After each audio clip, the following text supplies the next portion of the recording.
Ce qui m'inquiète, justement, c'est que ces lobbies, non seulement agissent sur le champ public, sur le champ de la sécurité, sur le champ aussi de l'insécurité économique. Vous savez que beaucoup d'institutions économiques de l'État sont encore entre leurs mains.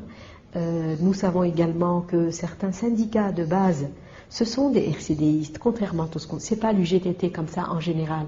Ce sont des gens du RCD qui sont, comme toujours parfois dans les grandes entreprises de l'État, ils sont des RCDistes, donc ils veulent bloquer la machine économique, la mettre à terre et à genoux pour pouvoir justifier justement une sorte de chaos, de pourrissement général qui justifie l'arrivée d'un homme fort un petit peu. C'est comme ça qu'ils voient les choses. Ce ne sera pas Ben Ali parce que Ben Ali c'est fini, mais ce sera un deuxième Ben Ali qui s'appellera autrement. C'est cela qu'ils cherchent à créer comme contexte. L'autre chose qui m'inquiète, c'est ce même lobby a de l'influence sur l'actuel gouvernement.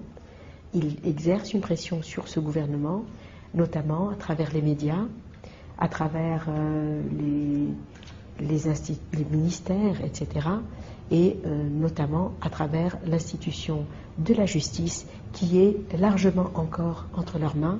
C'est eux qui prennent les décisions concernant la justice, c'est eux qui retardent les mesures nécessaires pour la réforme de la justice, pour que la justice soit indépendante.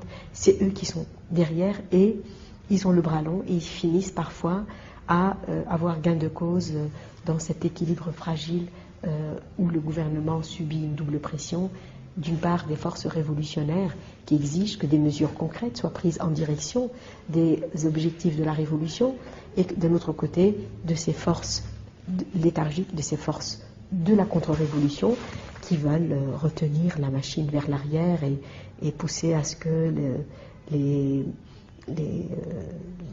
objectifs ne soient pas réalisés. Donc on est un peu dans cette configuration et de ce côté-là, je suis un peu inquiète tout en étant optimiste parce que je me dis, tant qu'il existe des gens qui veulent se battre pour que les objectifs de la révolution soient réalisés, tant qu'ils sont prêts à descendre dans la rue, à affronter toute forme de répression, ça signifie que le cœur battant de la révolution est encore vivant et qu'il continuera de battre pour sauver cette révolution de tous les dérapages qu'on cherche à imposer à cette révolution.